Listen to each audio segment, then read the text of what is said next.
Hello everyone. आज के समय में जब भी कोई बच्चा पैदा होता है, चाहे वो लड़का हो या लड़की हो, तो हम नहीं चाहते हैं कि उसके अंदर कोई एबनॉर्मलिटीज़ आए, कोई कंजेनाइटल डिफेक्ट्स आए। लेकिन मेल के केस में अक्सर जो लाइव बर्थ होते हैं वो 10 में से 1 से 2% यानी कि 100 में से 10 से 20 बच्चे के अंदर एक एबनॉर्मलिटीज़ आना स्टार्ट हो जाता है, जिसको हम बोलते हैं अनडिसाइडेड टेस्टिस।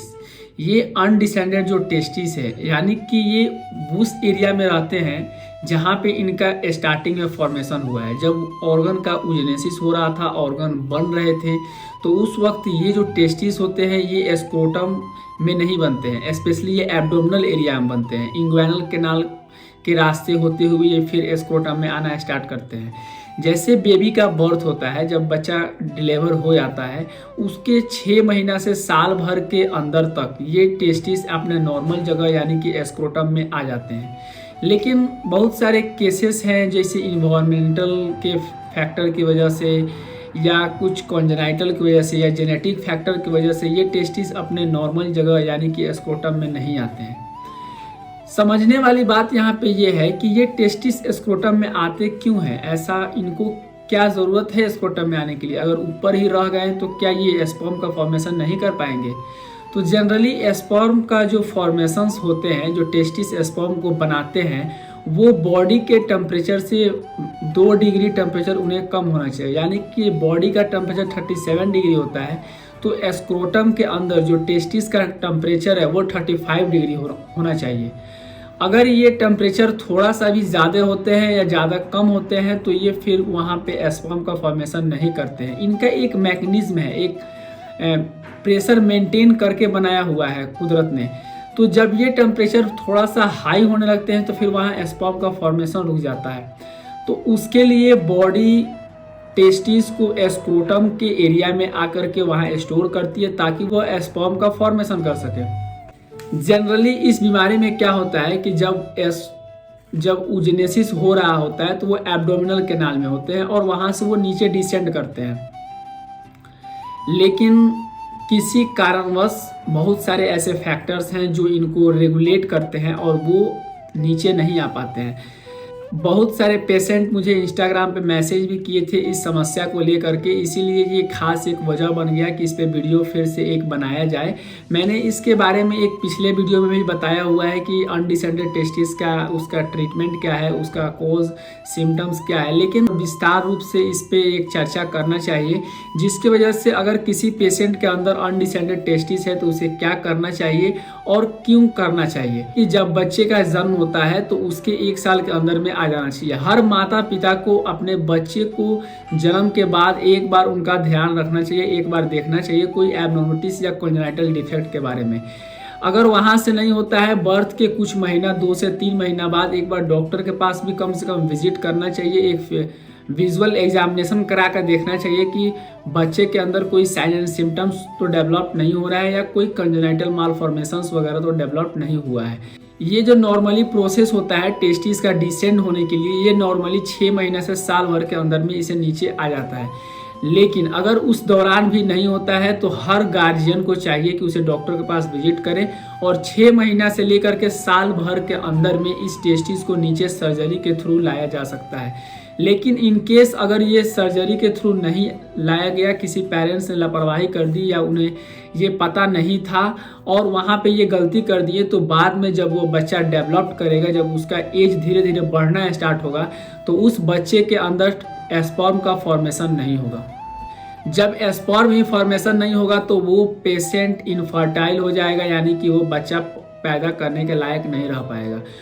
जनरली उसमें से जो वीर्य निकलता है उसमें स्पर्म का क्वांटिटी नहीं रहता है, सिर्फ वह सेमेन होता है जो कि बहुत सारे ग्लैंड्स प्रोड्यूस करते हैं और वो एक मिक्सचर करते हैं स्पर्म और सेवन को एक साथ, जिसके वजह से वो वहाँ पे दिखाई देता है। तो हर पेशेंट को कोशिश करना चाहिए एक बार सेमेन एनालिसिस करा के देखने के लिए, जिसका भी स्क्रोटम में टेस्टिस प्रेजेंट नहीं है वो वहाँ से स्पर्म एनालिसिस करा के देख सकते हैं कि उनका स्पर्म एनालिसिस से ये पता चल जाएगा कि उनके स्पर्म में क्षमता है या नहीं है। सेकेंड इसमें है कि कुछ पेशेंट के अंदर एक ही टेस्टिस नीचे होता है और एक टेस्टिस ऊपर होता है।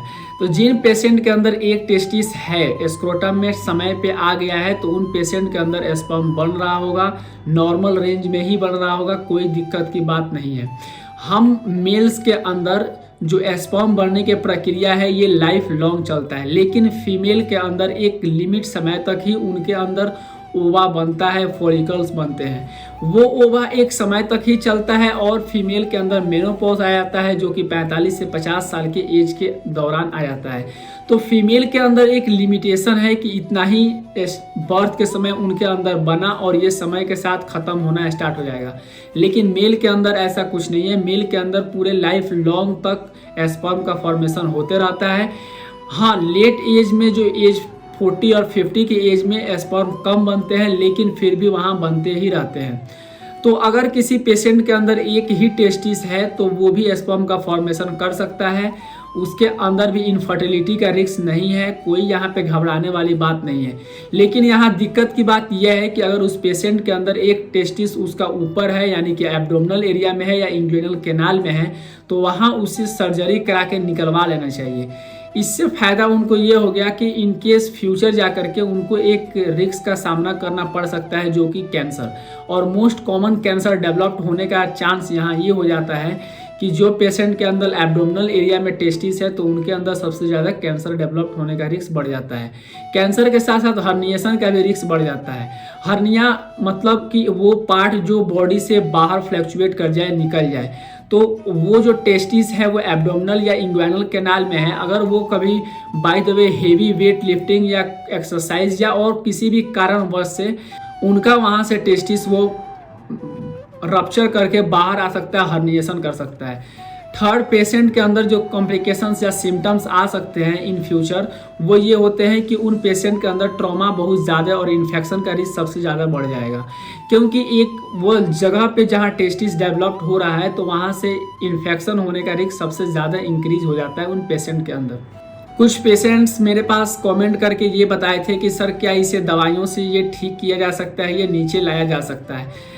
कुछ पेशेंट का एज अप्रॉक्स 20-25 के आसपास था। एक बात क्लियर आप लोग ये याद रखें कि अगर किसी पेशेंट के, वो भी चाइल्डहुड में 2 साल के एज तक ही इसे लाया जा सकता है नीचे। अगर किसी पेशेंट का टेस्टिस नहीं आया नीचे तो वो दवाओं से ठीक नहीं हो पाता है, और वो कोई भी अगर डॉक्टर बोल भी रहा है कि दवा से ये ठीक हो जाता है तो वो आपको झूठ बोल रहा है या चीट कर रहा है। ये सर्जरी के माध्यम से ही ठीक होता है, वो भी 1 से 2 साल के एज तक ही ठीक होता है। अगर उसके बाद बहुत कम ही चांस हो जाते हैं, 5 से 10% ही चांस होते हैं उस पेशेंट के अंदर फिर स्पर्म का फॉर्मेशन हो पाएगा। तो बेटर यही है, हर माँ बाप को चाहिए कि एक बार विजुअल एग्जामिनेशन डॉक्टर के पास जाकर करा ले। अगर टेस्टिस उसका अनडिसेंडेड है यानी कि ऊपर है तो वो कोशिश करे 6 महीना से साल भर के लिए एज में एक बेस्ट समय है कि टेस्टिस अगर नीचे सर्जरी के थ्रू कर दिया जाए तो वहाँ पे चांसेस 90% बढ़ जाते हैं उस पेशेंट के अंदर कि स्पर्म का फॉर्मेशन वो एक नॉर्मल प्रोसेस से कर पाएगा औरों के जैसा ही।